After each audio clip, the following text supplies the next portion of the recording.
Muy bien.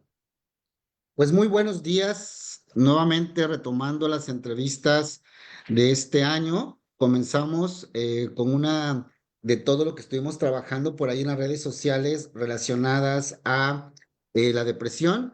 Agradecemos a la universidad anfitriona de este mes, a CETES Universidad. Y desde luego agradecemos al maestro Francisco Antonio Maldonado Torres, quien se encuentra esta mañana con nosotros para dialogar y compartir respecto al tema Hablemos de Depresión. El maestro Francisco es psicólogo y maestro en neuropsicología. Actualmente él colabora en el Centro de Desarrollo Estudiantil de CETES Universidad. Maestro Francisco, muchas gracias por acompañarnos y gracias a la maestra Patricia por hacer el contacto contigo para estar esta mañana aquí. No, pues muchas gracias por recibirme y pues aquí estamos, ¿no? Para hablar de temas interesantes. Excelente. Bueno, pues comentarles en el contexto de las entrevistas, recordarles que por ahí a lo largo de todo el año tenemos entrevistas con diferentes temas y pues también están los temas de los 2 años anteriores en los que hemos tenido este recurso, que sin lugar a dudas son importantes para nosotros dentro del programa de Universidades Saludable o como se llame, de estilos de vida, etcétera, etcétera, como se llamen nuestras universidades. Y estos temas no solamente son de trascendencia para nuestra comunidad estudiantil, también para nuestro profesorado, para el personal administrativo y todas aquellas personas a quien se lo podamos compartir. Así que vamos con un tema, Francisco, que a veces es un poco, yo creo que se difumina, ¿no? Se difumina, no se le da la importancia. Lo confundimos, a veces nada más creemos que con esta frase que últimamente hicimos, échale ganas, la cosa va a resolverse, pero no, vamos a descubrir cómo la depresión es todo un tema importante y trascendente para poder comprenderlo, entenderlo y accionar a favor de las personas. Pues empecemos por ahí, Francisco. ¿Qué es y cómo diferenciarla de otros estados del ánimo? Pues mira, pues el primer punto y creo que pues vale la pena diferenciar, como tú dices, para no caer en el échale ganas, es comprender lo que por un lado lo que es el trastorno y por otro lado es pues la experiencia que una persona refiere, ¿no? De cuando está pasando por algo difícil y que muchas veces tendemos a usar la palabra como, y estoy en la depresión, ¿no? Por un momento o una fase de nuestra vida. Pero el trastorno en sí, pues es algo más complejo, ¿no? Se presentan varios síntomas, que son permanentes, perdón, son estables a lo largo de cierto periodo de tiempo, al menos 2 semanas, y que pues llevan a la persona a perder pues el placer por las cosas que antes le gustaban, ¿no? Disminuye su energía, empieza a perder funcionalidad y pues es en ese punto donde en el trabajo o en la escuela empiezan a notar que algo tenemos, ¿no? Como, oye, ¿qué tienes? Vemos que ya no estás rindiendo tanto, no llegas a tus metas y todo. Y entonces esa situación pues sí es más propio del trastorno. Y hablando ya de la experiencia, ¿no? Que una persona puede referir, pues el vivir una situación difícil, no sé, la pérdida de un familiar, la pérdida de un trabajo, la ruptura de una relación, y podemos sentirnos tristes y a lo mejor puede ser una emoción muy fuerte, muy intensa, pues es una emoción del momento y que probablemente vamos a tener las herramientas para pasarlo y ya, ¿no? No pasó de ahí y pues eso no es depresión, ¿no? Eso es simplemente una experiencia de tristeza o de crisis emocional, pero hasta ahí. Entonces es importante diferenciarlo porque creo que hay personas que pueden caer en esta parte de autodiagnosticarse de alguna manera y a lo mejor escalar una experiencia que es pues natural de la experiencia humana o quererla equiparar a lo que sí es un trastorno, ¿no? Donde es una persona que necesita pues bastante apoyo pues de su red y de los profesionales de salud. Entonces, pues sí, si hacemos esa diferenciación y me preguntan, bueno, pero ¿qué hay que hacer en cada uno de los casos? Pues sí hay una gran diferencia de qué hacer, ¿no? Algo que quiero mencionar también es por ejemplo, hablando de depresión, lo veo como un dolor de muelas en el sentido de que hay personas que no van al dentista hasta que ya traen el dolor de muela y le está doliendo y van con el dentista, sácamelo, no me duele. La depresión es algo así. El problema no es la depresión. La depresión es el síntoma de un camino o de un contexto en donde hemos estado ya por bastante tiempo y se ha ido construyendo, ¿no? Y ahorita que ya está la depresión pues es el punto de ebullición, ¿no? Donde ya todo converge y pues tenemos esta situación. Entonces, la forma en la que se atiende la depresión cuando ya está diagnosticada es una forma, pero también hay estrategias que podemos anticipar, ¿no? O sea, estamos hablando ya de estilos de vida, pero bueno, ahorita hablamos de eso. Ahorita vamos para allá. Ajá. Bueno, pues haciendo esa diferenciación muy clara, una cosa y es parte de la vida humana es tener experiencias difíciles, tener experiencias que nos van a provocar gran tristeza y otra cosa es pues, tener un diagnóstico de un trastorno depresivo en donde sí vamos a necesitar apoyo de psicoterapia, apoyo de farmacológico y pues a lo mejor otro tipo de intervenciones, ¿no? Claro, es que mira, que las personas tendemos muy fácilmente a decir estoy deprimido o estoy en depresión y he mantenido unas condiciones o unas crisis o un conjunto de crisis en mi vida, en mi cotidiano y pues no encuentro salida. Y al no encontrar salida digo, es que estoy en depresión, no tengo la capacidad, no tengo ganas. Y entonces comienzan como a buscar en internet y decir, no, pues sí cumplo los criterios, te estoy deprimido, ¿no? Entonces, creo que aquí es importante, aunque tú ya mencionabas las crisis emocionales, me gustaría que le pudieras enfatizar a quienes nos van a escuchar, ¿qué es una crisis emocional? La pregunta es así. Todas las crisis emocionales nos llevan a depresión, cuándo sí y cuándo no. Pero creo que antes es importante explicarles cuándo hay una crisis emocional y los contextos, ¿no? Ah, pues sí, pues una crisis emocional va acompañada de al menos dos componentes, ¿no? La parte fisiológica o la reacción que pues qué es lo que sentimos, ¿no? O sea, el ritmo cardíaco, a lo mejor la presión en el pecho, etc. Y la otra es la parte cognitiva, o sea, lo que nosotros estamos pensando al respecto de lo que sea que está sucediendo. Entonces, una crisis es algo que va a pasar de manera aguda, pero después de eso, pues va a haber cierta estabilidad, ¿no? Lo que va a llevar, por ejemplo, a si nos va a llevar a la depresión, ¿no? Como decía la pregunta, o no, pues son, digamos, las herramientas con las que cuenta la persona para lidiar con esas dos cosas, ¿no? Lidiar tanto con sus pensamientos como con la reacción, física. Por ejemplo, hay personas que dicen, es que siento aquí, no en el pecho, y lo interpretan a lo mejor como algo más que simplemente esta parte fisiológica, ¿no? Esta reacción del cuerpo. Y a lo mejor hasta se pueden asustar, ¿no? Que es como, por ejemplo, alguien que vive un ataque de pánico, si no comprende todas las reacciones que están sucediendo en su cuerpo, pues un ataque de pánico sí da mucho miedo, ¿no? Entonces no ayuda a la parte de cómo lo percibimos, ¿no? Cognitivamente.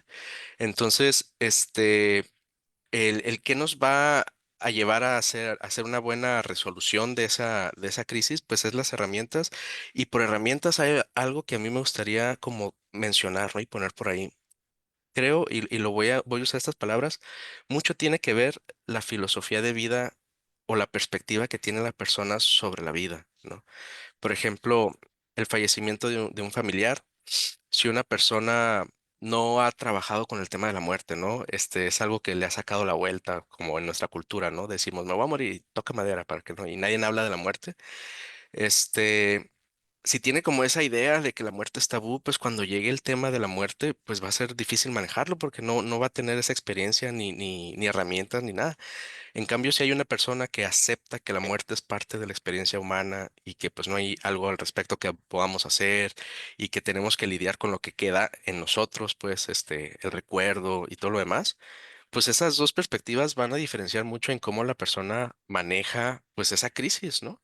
Entonces, digamos que una filosofía de bebida más sana, más equilibrada, ya por sí misma te predispone a dar una mejor solución a las crisis, a diferencia de alguien que, pues, te digo, no toma el tema. Entonces, cuando me refiero a herramientas, no solamente son las herramientas que uno aprende en psicoterapia o lo que encuentra en TikTok, ¿no? De que si te sientes enojado, pégale a la almohada. Pues esas son técnicas, pero algo que sirve mucho más es, pues, la perspectiva que tenemos acerca de la vida.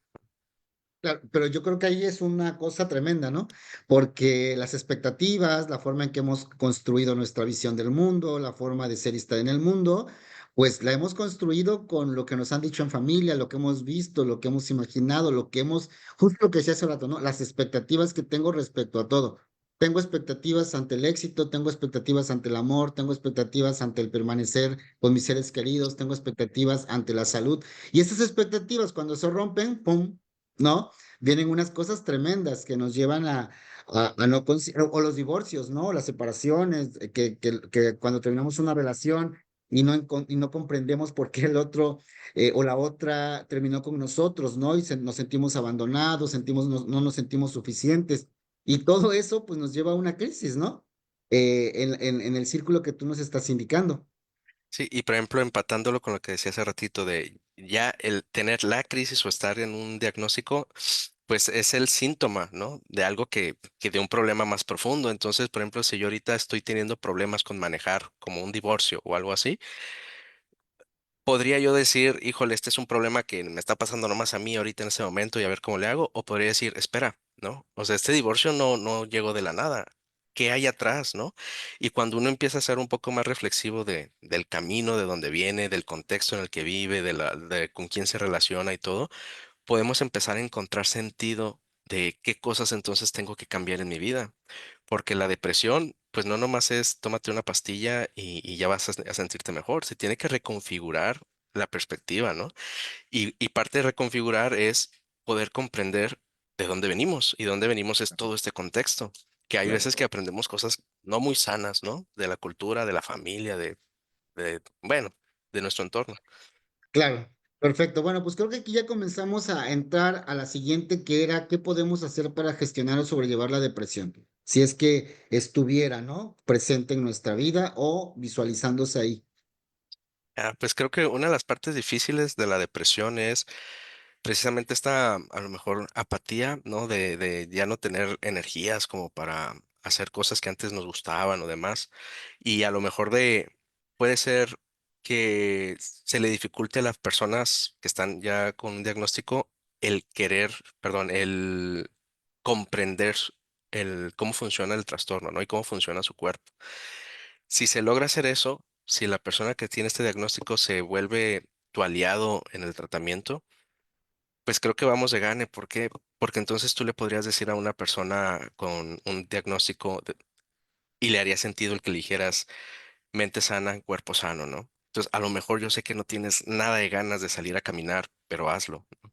Yo sé que no tienes nada de ganas de convivir con alguien que te aprecia porque pues no quieres recibir gente en tu casa o no quieres salir, pero hazlo, ¿no? O sea, son pequeñas estrategias que si tú obligas a la persona de, ándale, vamos a salir, puede que sea contraproducente, ¿no? Pero si la persona está de su lado, de tu lado como paciente, ¿no? Si comprende que debe de haber un equilibrio entre tu cuerpo y cómo mantener tu cuerpo sano y tu mente, tus pensamientos, pues esa sería la forma ideal, ¿no? Así tendría sentido el medicamento, tendría sentido la psicoterapia, tendría el sentido estas estrategias que te digo de sal a caminar, de muévete, de báñate hoy a la mañana, aunque te cueste mucho trabajo, pero es una victoria, ¿no? Si lo logras hacer todo tendría sentido, ¿no?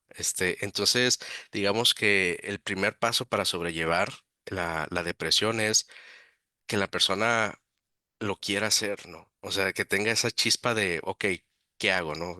No quiero estar donde estoy ahorita, pero sí tengo la energía a lo mejor de decir, bueno, quiero hacer algo, ¿no? Llevar a la acción. Ese es el paso más importante que yo digo que sería un marcador de éxito, ¿no? De un buen pronóstico de la depresión. Sí, mira, quiero regresarme un poco porque se me olvidó ajustarlo hace un momento o volvértelo a preguntar y ahorita lo volviste a mencionar. La gestión emocional, el reconocer las emociones, el saber qué estoy sintiendo, cómo se llama lo que siento, dónde lo siento, ¿no?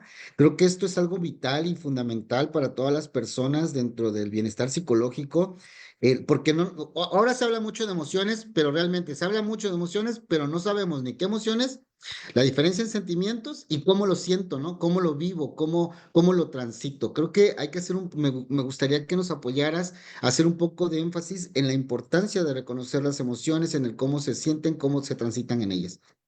Pues fíjate, el tema de regulación emocional o autorregulación, vamos viéndolo de dos formas, dos caminos, ¿no? Paralelos. La regulación emocional viene de la mano de la regulación metacognitiva, ¿no? O de los pensamientos, porque uno influye al otro. Entonces, cuando hablamos de inteligencia emocional, por ejemplo, ¿no? Que es el tema que dices, ¿no? Que está de moda ahorita en las empresas y todo, no solamente es comprender la emoción, sino también comprender el componente cognitivo, o sea, juntos.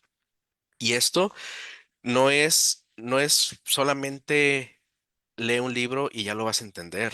en realidad es llevarlo a la práctica. Y cuando decimos es algo que se aprende, es una habilidad, a lo mejor podríamos preguntarnos, bueno, ¿desde cuándo se empieza a formar esta habilidad de regulación emocional? Desde chiquitos, ¿no? Desde bebés, desde que el niño tiene 2 años y la mamá empieza a ponerle una rutina y empieza a establecer límites, el niño empieza a entender, ¿no? Que hay cosas que se tienen que hacer, hay cosas con las cuales tendrá que lidiar sí o sí y no puede tener todo a su gusto, a su manera. El niño poco a poco empezará a tomar decisiones y, por ejemplo, si yo decido A, sé que por definición sacrifico las otras opciones, ¿no? Pero en el caso de que un niño que le dan todas las opciones al mismo tiempo siempre, pues no está aprendiendo a regularse. Entonces, si no lo regulamos, si no vamos experimentando y poniendo en práctica esto, pues tenemos adultos que de repente se confrontan con una situación difícil, con una emoción y hasta ahorita no la saben identificar, no saben para qué es o cómo funcionan ni lo que quiere decir, y no saben el vínculo que tiene con la parte cognitiva, ¿no? O sea, el pensamiento que viene junto con la emoción. Y eso sin contar como la parte cultural, ¿no? De todo lo que le adherimos a ciertas emociones. Entonces, la emoción, la regulación emocional o el querer entrar a comprender tus emociones es querer entender tu cuerpo, básicamente, cómo funciona tu cuerpo y una vez que una persona empieza a reconocer, ya no te estoy diciendo que haga este ejercicio de introspección profunda, no, no, no. Con el simple hecho de tener la paciencia de respirar profundo cuando estamos sintiendo una emoción y no dejarnos llevar en automático, o sea, no reaccionar a la emoción, ya vamos 90% de gane, yo creo, en la regulación emocional, porque entonces cuestionaríamos de qué estoy sintiendo, ¿no? Y en cuanto hacemos esa pregunta, tendríamos que ver en qué parte del cuerpo, cómo se siente y qué pienso de esto que estoy sintiendo. Y esa es una herramienta que es básica para lo que mencionabas hace ratito, la crisis emocional, el lidiar con estos problemas, el desarrollar resiliencia, el afrontar pues, las dificultades de la vida en sí mismo, ¿no? Entonces, si pudiera ahorita resumirlo, me gustaría decirle una frase que le digo a mis estudiantes. Entre menos consciente seas de tus emociones, quien está tomando tus decisiones en el presente no eres tú, es tu pasado, ¿no?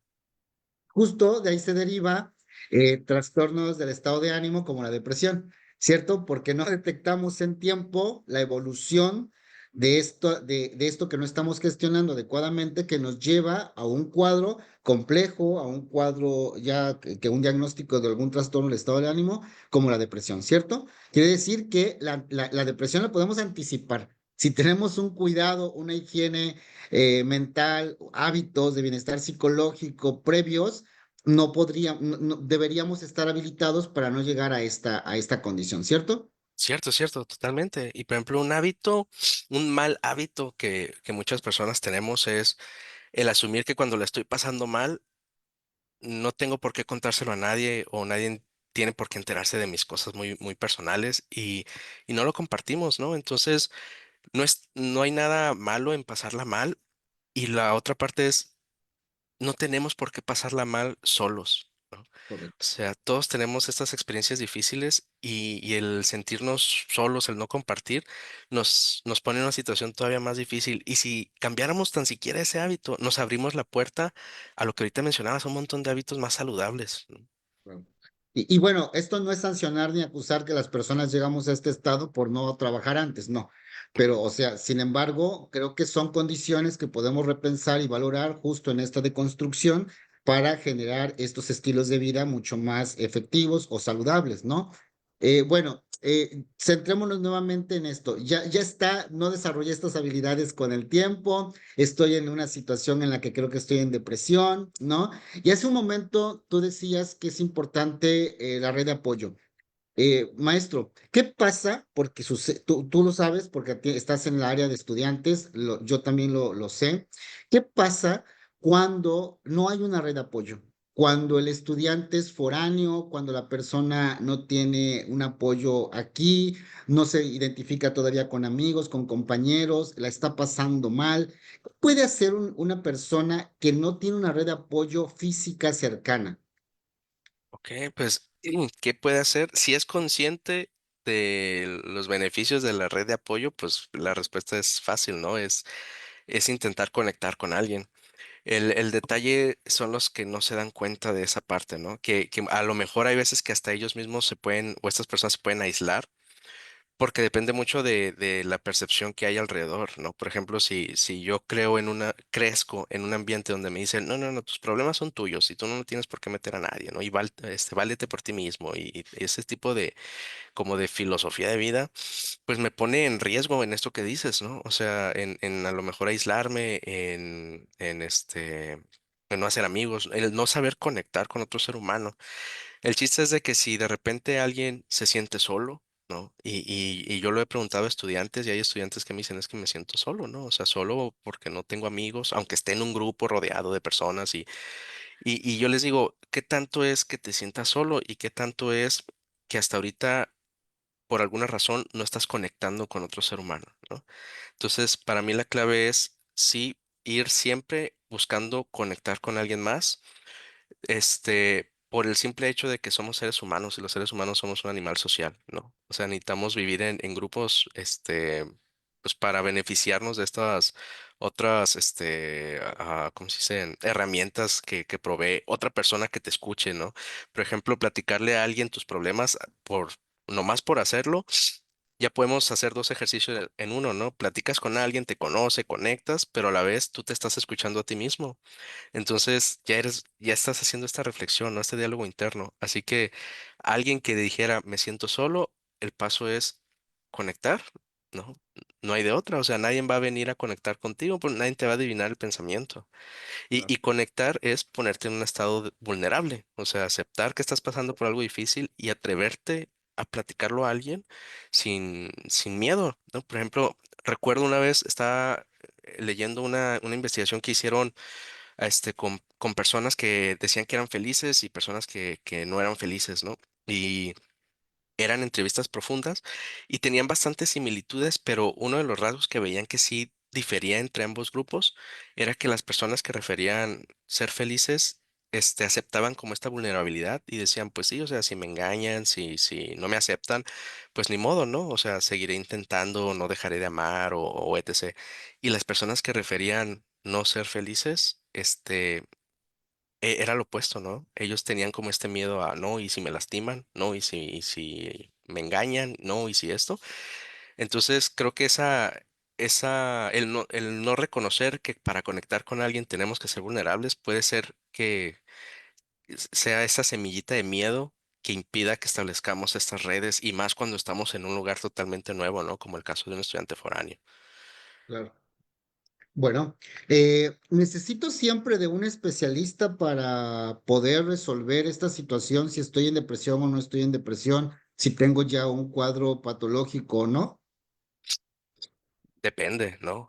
No siempre, pero digamos que si la persona reconoce que está perdiendo funcionalidad, o sea, que le está yendo mal en el trabajo, en la escuela, o en su vida está cambiando algo, o sea, por ejemplo, a lo mejor ya no disfruta tanto las cosas que antes sí disfrutaba, ¿no? Sus pasatiempos, y no sabe por qué y no sabe qué está pasando, pues entonces esa es una señal clara de sí buscar un profesional, ¿no? Alguien que pueda orientarte. Y profesional no quiere decir vas directo con el psiquiatra a medicarte, ¿no? O sea, dependiendo en el nivel en donde te des cuenta, pues es con el profesional que hay que ir. Y hay personas que tienen bastantes habilidades de resiliencia, que saben muy bien de su gestión emocional, que pueden pasar por un momento muy fuerte, pero que a lo mejor con las herramientas que tiene, pues lo puede sobrellevar, ¿no? Depende también en qué momento lo atrapas. Y ya si una persona, digamos, ya en un caso extremo, perdió el control de su cuerpo, ¿no? O sea, del funcionamiento de su cuerpo, de su nivel de energía, y ya ni siquiera puede levantarse en las mañanas, pues eso es obvio, ¿no? O sea, si ya llegamos a este punto, sí necesitamos orientación de un profesional, sí o sí, y no nomás de un profesional, ¿no? Sino de dos, tres al mismo tiempo, que sería el psiquiatra, el psicólogo, el terapeuta familiar, ajá. Ujú. Ok, aquí es bien importante, Francisco, lo que acabas de decir, porque hay muchas personas que se sienten en una situación de vulnerabilidad, le llaman depresión e inmediatamente quieren una medicación, ¿no? Como ya se autodiagnosticaron, creen que el medicamento es la alternativa o pasar con el psiquiatra es la alternativa para poder gestionar, trabajar esto. O plan B, otro caso en el B sería personas que están pasando por una crisis emocional muy fuerte, ¿ok? Y que como todo se desconfiguró, creen que ya están en depresión. No, creo que eso Mm. también es importante porque a veces cuando llegan a la atención, ya sea virtual, presencial, teléfono, las personas también creo, y me gustaría que nos ayudaras aquí, tenemos que aprender a diferenciar, ¿no? La situación cúspide o la cereza del pastel, como decimos, ¿no? ¿Cuál es lo que debemos trabajar realmente y que en cadena posiblemente se resuelvan, se acomoden, se reajusten, se comprendan otras situaciones o situaciones, problemas que estás viviendo como persona? Pues mira, ahorita en esto que dices, recuerdo en alguna ocasión un paciente que me decía, no, pues yo hice esto y esto y esto, y yo le preguntaba, pero ¿por qué hiciste esos cambios en tu vida? ¿O por qué admitiste o impediste esto, ¿no? Y me decía, pues es que así me dijo mi mamá, ¿no? Pero estoy hablando de una persona de más de 30 años. Entonces, para mí se me hace curioso, es como simplemente porque te lo dijo tu mamá lo replicaste y pues sí, ¿no? Entonces, aquí es donde viene esta diferenciación. Hay personas que viven en automático, ¿no? Que replicamos lo que hemos aprendido en familia, la cultura, los hábitos, todo lo demás. Y pues ahí la cereza, ¿no? Lo que necesitamos para poder prevenir, para poder atender, es el tomar conciencia de que no todo lo que hemos aprendido es lo adecuado y que existe este término, ¿no? De psicoeducación y de que no necesitamos estar locos, ni tener algún problema serio, ni tener alguna crisis para poder psicoeducarnos. Y psicoeducarnos puede ser tanto buscar talleres o profesionales de la salud, psicólogos, o ir a terapia, ¿no? Terapia no quiere decir que tengo un problema, quiere decir que quiero educarme de qué es lo normal, por ejemplo, ¿no? Por ejemplo, no sé, que una persona se enoje conmigo es normal. ¿No? O sea, no soy monita de oro para caerle bien a todos, pero el cómo respondamos los dos, ¿no? Y cómo resolvamos la situación es lo que a lo mejor muchas personas no saben cómo, ¿no? Por ejemplo, resolver un problema por definición no quiere decir que voy a obtener el 100% de lo que yo quiera. Resolver un problema es tú cedes tanto, yo cedo el otro y lo negociamos y solucionamos. Entonces, si eso no lo tenemos como claro, pues hay personas que sí, no tienen esta noción y se van con la finta de lo que sea que aprendieron en su casa y no de cómo debe funcionar el mundo real, ¿no? Entonces, para mí la clave es estar en constante educación de qué hay fuera del contexto en el que yo crecí, ¿no? O sea, otra visión, otra perspectiva, otra filosofía de vida y solo así podré diferenciar qué está pasando conmigo, ¿no? Porque cómo voy a cuestionar algo que no sé, que no he contrapuesto contra otra perspectiva, ¿no? Entonces, Claro. Muy bien. Oye, y antes de pasar al cierre, ¿la tristeza siempre se ve con características de tristeza o nostalgia o puede haber alguna otra forma? ok, fíjate, tristeza y nostalgia, cosas diferentes. La tristeza, por definición, pues es una emoción y la emoción se expresa, en flachazos, ¿no? En ráfagas de tiempos muy cortos. Y se han hecho estudios, ¿no? Y la tristeza, por ejemplo, independientemente de qué cultura y en qué zona del mundo has nacido, la tristeza se expresa igual en todas las tradiciones, que es llorar, ¿no? Y las cejas hacia abajo, y pues la expresión que normalmente conocemos estereotípica de tristeza. El sentirnos triste, pues podemos sentirnos tristes varias veces a lo largo del día, o sea, porque a lo mejor vi una película triste, ¿no? Después me contaron una noticia triste y es perfectamente normal. El detalle es cuando caemos como en esta nostalgia profunda y que le damos muchas vueltas y la nostalgia por definición es añorar, ¿no? Como este pasado y estar tristes porque ya no está este pasado, ya pasó, ¿no? Entonces, cuando empezamos a ahondar mucho en el pasado, en qué hubiera sido, en si estuviera allá, si algo de eso, y nos provoca esta tristeza, ahí es donde ya estamos sesgando nuestra perspectiva hacia mi presente no es lo suficientemente bueno, lo bueno estaba en mi pasado, ¿no? Y entonces empezamos a caminar por este rumbo que si no lo cuidamos, pues sí nos podría llevar a algo más difícil, ¿no? Porque ya es tu visión, estás creando una visión de vida. Entonces, la tristeza como emoción, pues es una experiencia totalmente normal, pero no dura mucho tiempo, ¿no? Es corto. El problema es cuando se acompaña, por ejemplo, de lo que decías, la nostalgia. Ok, Francisco. Bueno, ¿qué te parece si hacemos un resumen como recursos o herramientas, ¿vale? No, perdón, te quería preguntar, algunas personas no valoran o no le dan importancia a estas líneas de ayuda telefónica, ¿no? A veces creen que no es importante. ¿Pudieras darles alguna recomendación o tu opinión respecto a esto? Pues miren, el tener contacto con alguien que nos pueda confrontar, cuestionar o hacer alguna pregunta que nosotros no teníamos en mente o demás, siempre nos va a beneficiar, ¿no? Por alguna razón u otra. Entonces, si no sentimos que hay alguien con quien podamos contar en lo inmediato, ¿no? O sea, presencial, con algún amigo, familiar o demás, las líneas telefónicas a lo mejor se siente un poco raro hablar de algo muy personal con alguien que no conocemos, pero es parte de tomar en cuenta que estas personas han sido entrenadas, estudian para eso y a eso se dedican, ¿no? No a juzgarnos, no a interpretar lo que ellos quieran, sino a ver por nuestra salud, ¿no? Y estar ahí de apoyo. Entonces, si nosotros tenemos esta noción de que sí va a haber personas que no me van a juzgar y que sí están para apoyar, a lo mejor puede cambiar la forma en la que vemos pues la teleterapia, las llamadas telefónicas o estas líneas de ayuda, ¿no? El chiste es sí o sí buscar ayuda y ese es el primer paso, buscar ayuda. No estamos solos, no somos los únicos que lo hemos vivido, pero sí me tengo que acercar a recibir algún tipo de orientación, aunque sea básico y suficiente para salir de este pequeño problema que tengo hoy. Y a lo mejor mañana necesitaré hablar otra vez, pero es el paso que se necesita, ¿no? Claro. Bueno, pues ahí está la primera recomendación, ¿no? El poder acompañarnos, que alguien nos escuche, utilizar medios presenciales con los amigos, vía llamada y ese recurso, ¿no? Conectar con alguien. ¿Qué otras cosas podemos rescatar de la charla que les pudieras decir a quienes nos escuchan y nos ven, que podemos utilizar como esa cajita de herramientas para afrontar, vivir, sobrellevar la depresión?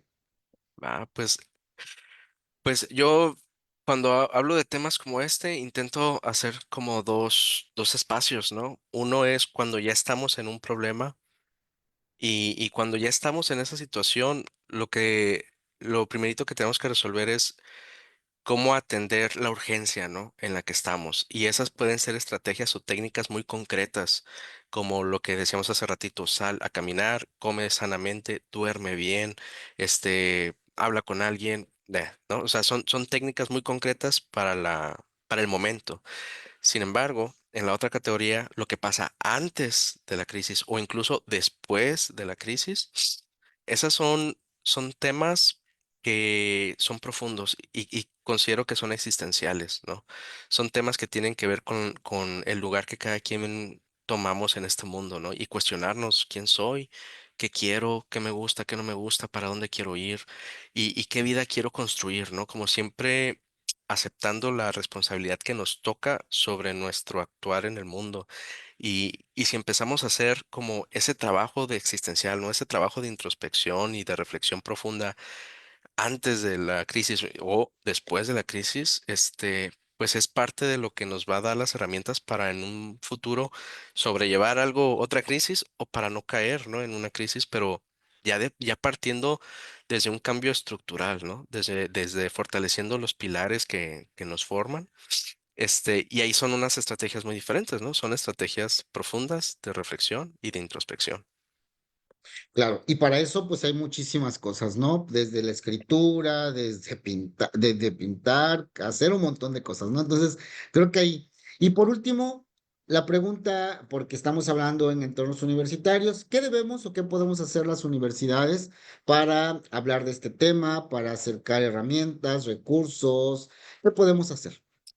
Pues fíjate que este es un tema que incluso abordo en mi tesis. Ahorita estoy estudiando el doctorado, en donde pues mi trabajo de tesis es precisamente implementar una intervención de autorregulación, ¿no? Con estudiantes universitarios de nuevo ingreso.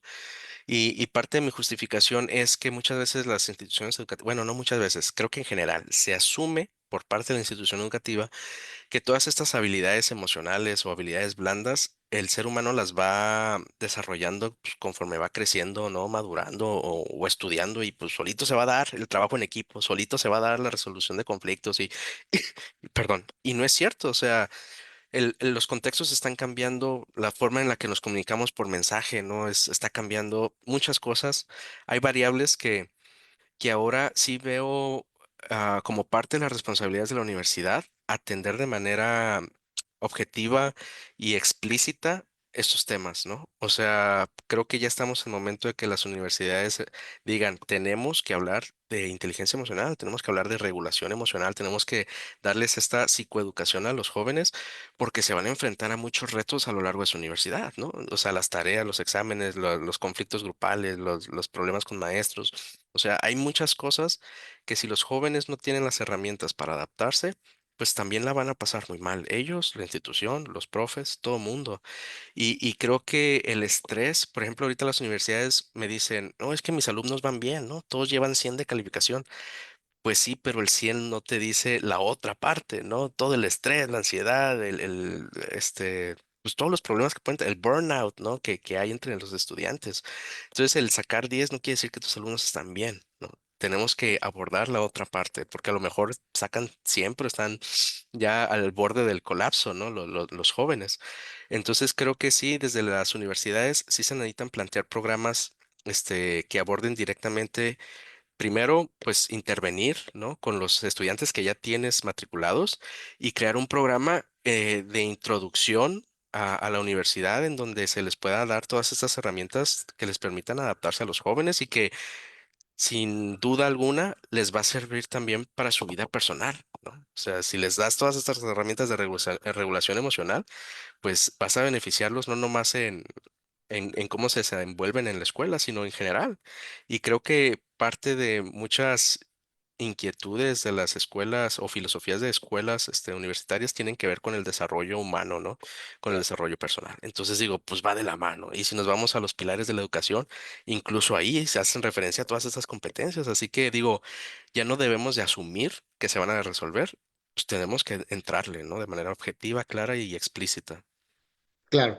Bueno, maestro Francisco, pues yo le agradezco muchísimo el haber compartido con nosotros esta entrevista. Agradecemos a CETIS Universidad, misma que es miembro de la REMUPS, y que seguimos colaborando en conjunto para sumar espacios, reflexiones y diálogos que nos permitan seguir pensando en el gran trabajo que tenemos y la responsabilidad con nuestras comunidades. Maestro Francisco, muchísimas gracias nuevamente a la doctora Patricia Páez. Monarres, agradecerle también su colaboración y bueno, seguiremos aquí colaborando y sumando esfuerzos para estilos de vida saludable y bienestar. Gracias, maestro. Muy buen día. Muchísimas gracias.